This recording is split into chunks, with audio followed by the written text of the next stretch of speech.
People often misunderstand the notion of taking responsibility for their pain and suffering. Sometimes it's delivered in a way that people feel it's my fault that I have this condition.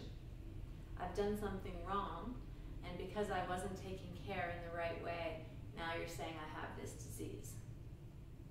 So I'd like to reword that, reframe it in a way that is much kinder and I feel closer to the truth. We're all doing the best that we can with whatever we know at a particular period of time.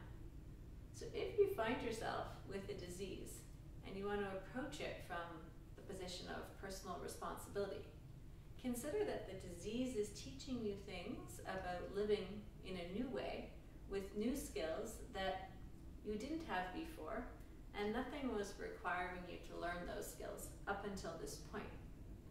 That is actually some of the gift of diseases, and if you speak to people who've healed from life-threatening diseases, cancer patients are notorious in this department, that the disease teaches them to live in a way that they didn't previously know, they weren't previously interested in, and hopefully, and usually, if it goes well, the diseases, they awaken us in particular ways because they're calling us into contact with ourselves in a different way.